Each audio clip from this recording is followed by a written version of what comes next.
Welcome to the October 26th edition of the Locked On Leafs podcast. I'm David Morassutti, and on today's show, I'm taking you through some of the positive and negative trends involving the Toronto Maple Leafs so far this season, looking at things I have liked and things that have not been great so far.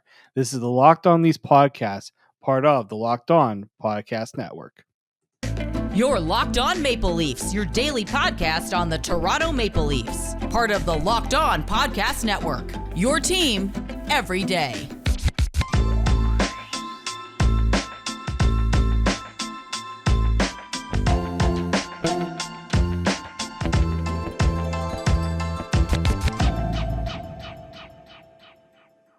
Hello and welcome to the Locked On Leafs podcast, your daily fix for all things Leafs. I'm your host, David Morassutti from Sportsnet. Mike is off for today's episode, but we got lots to discuss, looking at positive and negative trends involving the Toronto Maple Leafs this season. Some news on the injury front when it comes to Jake Muzzin. We're going to discuss all that on today's show. Locked On Leafs is a daily Maple Leaf-centric podcast, so be sure to subscribe for free wherever you get your podcasts from. And now you can catch us up on YouTube, Locked On Leafs. And we just want to make sure you guys are subscribing on YouTube. Continue to get those subscribes up. We're over 2,000. We want to keep building that. So I want to thank you guys for all your work on that. It was an off day for the Leafs. Actually, they have really an off day today. They're going to practice in San Jose on Wednesday before they play their game against the Sharks on Thursday. So a rare chance for the Leafs to kind of take a breath. Take a breath. I know it's only 7 games into the season, but a lot has happened. It's a pretty condensed schedule too when you really look. There hasn't been too many days off from, the start of the season till now. I know it's only 7 games, but considering what we have seen so far, a day to kind of relax and kind of push things aside for a second, I think might be a good thing for this group. And we'll find out some news on Wednesday, especially when it comes to the health of John Tavares, whether that knee injury he came back from in a game against Vegas was is that anything that could be lingering over the next few days. It was not an easy injury. He did come back in the game, but you always are concerned about what his status is. Wouldn't surprise me if maybe he gets a maintenance day from practice if they want to be a little bit conservative with that injury. But we'll discuss that when we see the lines when they get back on the ice.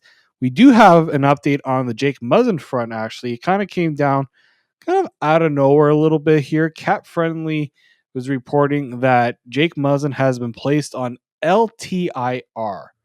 So you may remember that when Jake Muzzin was injured, the Leafs had put him on regular injured reserve. And part of the reason they did this was A, they didn't want to dip into the LTIR money right away. And 2, there is, considering his injury, if you put him on LTIR, he would have to miss 10 games and 24 days. All right. So that's not something you can just retroactively take him off. Once he's on LTIR, he has to miss that time.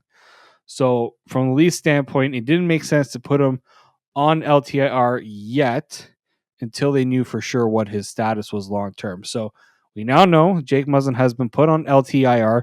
So that means that his full cap hit, $5.625 million, has been added to the Leafs salary pool. Now, on top of that, Cap Friendly also says that Timothy Liljegren and Jordy Ben have been sent to the AHL for conditioning assignments. Obviously, they've been out since preseason. Timothy Liljegren hasn't even played a game yet. He has been skating. He has been practicing a little bit, but he has not played a game. So it is no surprise to expect him to get some games with the Marlies before he's even up with the big club. And let's just say, gonna need Timothy Liljegren. Gonna need him to be coming back because this defense needs all the help it can get. Even, God, I hate to say this, but even Jordy Ben might even be some good news right now, considering what we have seen from this Leafs defense to start the season. It has not been good. But back to Jake Muzzin.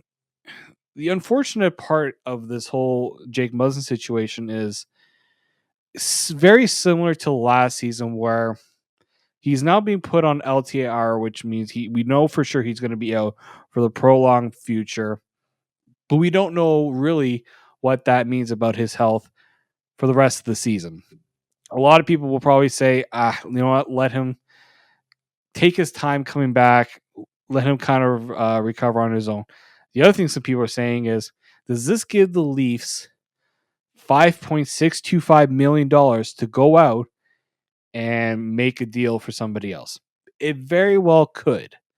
But the thing we have to remember here is money in, money out. You have to be able to equal that if Muzzin ever were to come back. Now, some will say, well, Muzzin should not come back.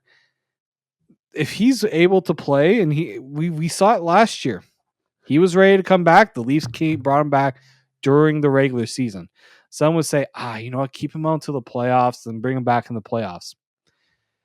We now know the Leafs are not really into doing that too much. Now, it could change considering it's another head injury to the, neck. It's a neck injury, but it all correlates with his head, and we don't know to really the extent of the damage there.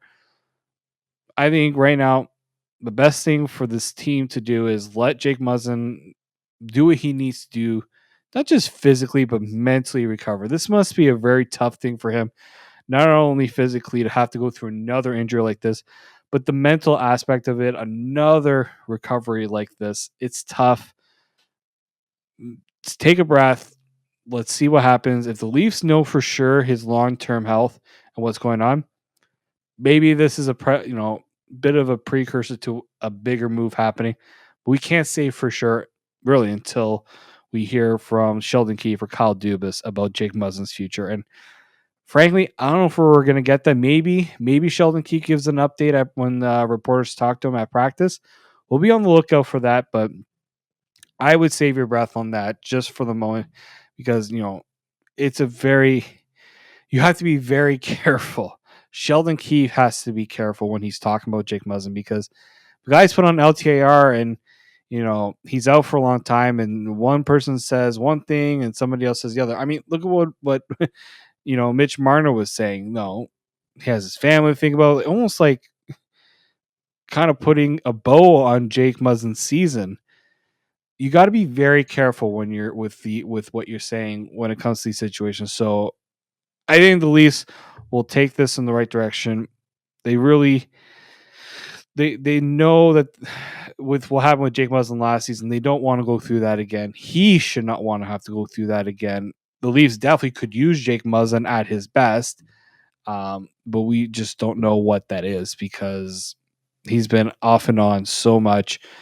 It's really unfortunate, but it's something that all teams have to deal with injuries throughout the season. So hope for the best for Jake Muzzin, and we'll see what the Leafs do now with the salary cap situation and with some guys getting healthier. There's going to be a lot of moves going up and down the lineup, especially to try to get Ilya Samsonov back in. Does Jordy Ben figure in? We'll see. We don't know how long that's going to take. If they're going to be going on conditioning assignments, it could be one game, could be 2 games. We don't know yet. Sheldon Keefe will likely give more of an update on that.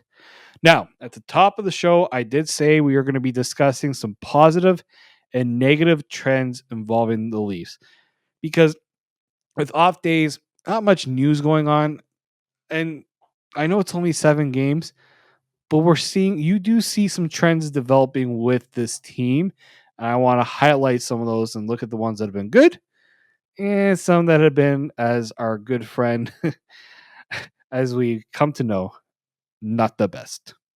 Not the best. But we'll discuss all that and more. But before we do, I'd like to discuss one of our show sponsors, and that is betonline.net, which is your number one source for all your pro and college football betting needs, including as well as hockey, the NHL, this season. Find all the latest football league developments, game matchup news podcasts, including this year's games. BetOnline is your continued source for all your sports wagering needs, including live betting, esports, and scores.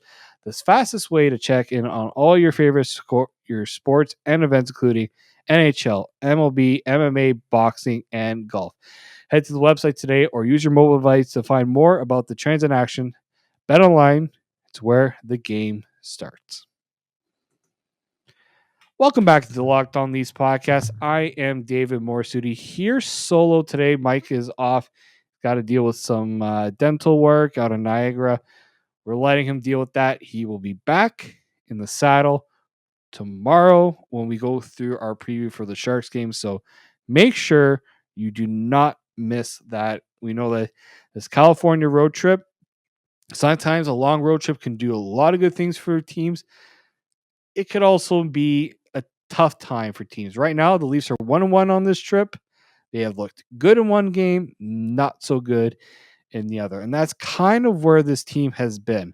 There's been kind of two extremes with this team. There hasn't been a lot of consistency to start this season. So let's discuss some of the positive and negative trends and why maybe this is the case. And I'm not one to always delve on negatives. I try to be a positive person. It's tough with the Leafs to try to be this positive. I know we've been through a lot, but we might as well rip off the Band-Aid right now and go through one of the glaring issues. And that's really been the team's play at 5-on-5, especially on the defensive end. When you're a team like the Leafs, and they were a really good team defensively at 5-on-5. They weren't the best in the league. They weren't mid. They were kind of, they were near the top in how they were playing defensively at 5-on-5. It was rough to start the season, but eventually it got better. Is that the case this season? I don't know, but there are some things that when you're trying to figure out why exactly have the Leafs struggled so much defensively at 5-on-5, the big one here for me is, okay, not only are they allowing a lot of shots, but how about their chances on net? Okay. It's one thing to allow a lot of shots. It's another to look at the chances that are being allowed. Are they making life easier for the goaltender? And unfortunately, the Toronto Maple Leafs have not made life easy on the goaltenders, especially Ilya Samsonov. If you were to go to Natural Stat Trick, a site that Mike and I, we like to source a lot. They have great information. The one here for me that is concerning is the Toronto Maple Leafs lead the NHL in high danger chances against so far this season. That's right. More than the Anaheim Ducks, more than the Montreal Canadiens, more than the Vancouver Canucks, who have not even won a game this season and have been blowing leads left, right, and center. Arizona has allowed fewer high danger chances against so far this season. The Toronto Maple Leafs are number one. Now, some of that will change when, as I'm recording this, the games tonight are just finishing and some of the games still have not happened. So, good chance that might change. But as it sits, the fact that they're even in the top 10 is not good. If I am the Leafs right now, you're trying to figure out why are we allowing chances on net in the area that teams generally have the best chance of scoring at, right in the slot, right in front of the net. Why is this happening? Part of it could be turnovers. Part of it could be poor defensive zone coverage. There are a multitude of reasons why this could be the case. That's on the coaching staff and the defense to figure out. And in a way, it's also the forwards and their commitment to ensuring that they are doing their part defensively in the defensive zone to ensure that they are making life easier for their defense. Right now, it has not been the case. So, who have been the main culprits at allowing these high danger chances against? Now, a lot of you will point to Justin Hall, and you would actually be right in a way. Now, we have to remember that Justin Hall has had two partners to start this season. But he's not the only one that's guilty in all this, and that's the tough part right here. It's not just Justin Hall that is struggling with this. It's also Morgan Riley and it's also TJ Brody. As a pairing, TJ Brody and Morgan Riley have allowed the most high danger chances against on the Leafs this season. Your top pairing, you gave Morgan Riley a shiny new contract, in a way he deserved because of what his value to the team. But another way, he cannot be the one that's leading the pack in this stat. You cannot have Morgan Riley being the guy that is allowing the most chances on net, especially in high danger chances against. That is a trend that needs to change, and it needs to change quickly. So Morgan Riley is actually third on the team in high danger chances against with 29. Rasmus Sandin has 30. So that's not great. Justin Hall leads the way with 34. So right there, and TJ Brody is actually fifth with 25. He's third. He is fourth among defensemen, fifth on the team, and he's actually tied with Austin Matthews, Mitch Marner. So those guys have allowed the most chances in high danger scoring areas on this team. The part that is now, this is a lot of numbers I'm throwing at you. There's a lot to throw at you. Now, you got to take that number, but the important part here is also not just the chances against, but are they negating some of that by getting chances on net in those areas? That's the important stat here that, yes, they might be on the ice and allowing a lot of those chances, but how are they doing in reverse? Are they taking a lot of the chances in high danger scoring areas? Are they positive in this regard? And guess what? I'll bring up Austin Matthews, Mr. 60 goal scorer. He is actually leading the team in high danger chances for this season with 34. Go figure. 34 for number 34. So he's actually in the positive. He is above 50% in high danger chances for percentage, which means he's on the ice. When he's on the ice, he's getting more chances in high danger areas than he is allowing. That's a good sign. So are Morgan Riley and TJ Brody, but guess what? They're with Austin Matthews and Mitch Marner more often than not. I want to see them cut down. What I want to see from Riley, Brody, Marner, Matthews, Bunting, that high danger chances against has to go down. It has to go down because you're not getting you're not doing your goaltenders any favor. This group has to be doing most of this damage in the offensive zone, which means they can't be allowing these chances against in the defensive zone. Okay? So that's in a way the negative is that all those chances that they are allowing. But the positive here is that we're seeing that, and I know the scoring has not been there at 5-on-5. It has been a problem this season, but they are getting their chances. I mentioned the Leafs were the worst team in the NHL in high danger chances against. And funny enough, they are actually third in the NHL in high danger chances for. They are at 75. Only the New Jersey Devils. This is a very surprising stat, actually. The New Jersey Devils are and Mike mentioned this actually in a previous podcast.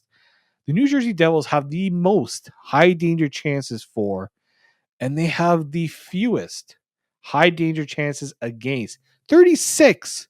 The Toronto Maple Leafs have 80. The New Jersey Devils have 36. If you want to know where the pendulum swings in that favor, the Leafs have 75 chances for. It's not great because they're allowing more chances than they are creating, but they're not far off. But one of those numbers has to get better. The optimal solution is you allow fewer chances in front and you keep that number of chances for higher up.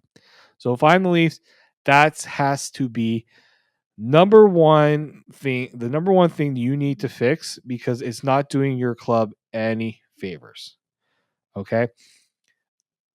I've liked, if we're talking about 5-on-5 play and, chances that they are allowing, I still do like what I'm seeing from, you know, from the second line.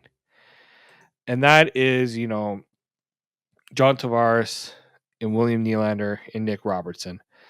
That line has brought it at 5-on-5. That was something that was sorely missing last season. But the fact that they have been able to take advantage of the tough, really not having the tougher matchups, especially now on the road, they're going to get the easier assignments. They got to take advantage of that, especially at 5-on-5. They did score the only goal in Vegas at 5-on-5. It's nice to see that they're continuing to do this. Once Austin Matthews, Mitch Marner, and Michael Bunting get things going, and trust me, I do think they will. That's gonna be it's gonna be pretty tough to stop the Leafs when you have that type of production from the second line already coming, and then your top line is gonna be cooking, and it will happen soon. I do think that's gonna happen. I know some are probably doubting that. You can't doubt. You're seeing it. Austin Matthews, Mitch Marner, and Michael Bunting. They are trying. They are trying. It's gonna come. They just have to keep at it. All right, so we're going to take one more break. And when we come back, I'll go through the goaltending situation with the Leafs, why it still remains a positive despite some of the issues when it comes to depth. But before we do, let me tell you about another show sponsor, and that is Simply Safe. The numbers don't lie. In the last decade, over 4 million people have chosen Simply Safe Home Security to protect their home. You don't earn the trust of that many people without doing something right. At Simply Safe, your safety is the only thing that matters. I know because I use Simply Safe in my own house. They protect you with cutting edge security technology powered by 24/7 professional monitoring agents who always have your back. And here's why I love it. I'm one of those people that likes to look at things on my phone, make sure everything is okay. You can't be going around checking control pads and checking things all over the place. And the fact that I can also watch my security cameras from my phone with crystal clear HD, and also having the wide variety of high tech centers, and you know 24/7 support is something that late night situations, to know you have somebody there is important. Simply Safe blankets your home in protection with advanced sensors for every room, window, and door, HD security cameras for inside and outside your home, smarter ways to detect motion that only alert you when a threat is real, and even hazard sensors that instantly detect fires, floods, and other threats to your home. So, customize the perfect system for your home in just a few minutes at simplysafe.com/NHL locked on NHL to save 20% off your Simply Safe security system when you sign up for an interactive monitoring plan and get your first month free. Visit simplysafe.com/NH locked on NHL to learn more. There's no safe like Simply Safe. Welcome back into the Locked on Leafs podcast. David Morassutti here.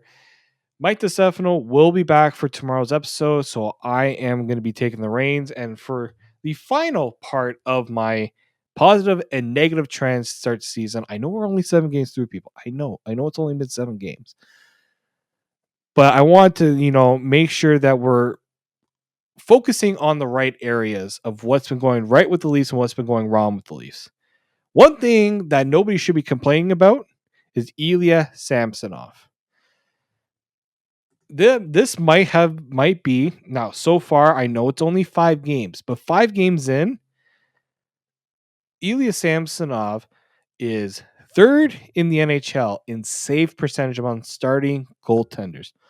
Only Jake Onger and Carter Hart, yes, you heard that correctly, Carter Hart, are better in terms of save percentage than Ilya Samsonov. He went into that game against Vegas with a 4-0 record. First Leaf actually to start his career 4-0 and allowing 2 goals or less per game to start his career.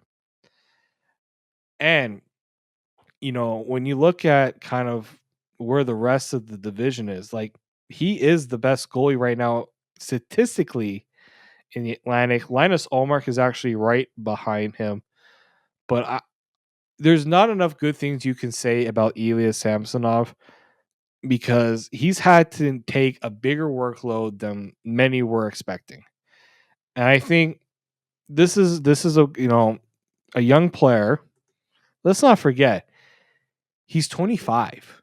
He's only 25. This is not like a goalie who's just starting to, he's been in the league for so long and then, he's finally finding his way. This is a 25-year-old who was a first round pick, did not get to where he was expected to be in Washington.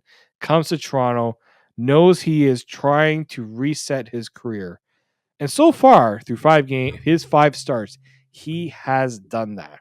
And he's kept the Leafs in many games that really, that Vegas game should not have been a 3-1 loss. It should have been way worse than that, but he kept them in that game.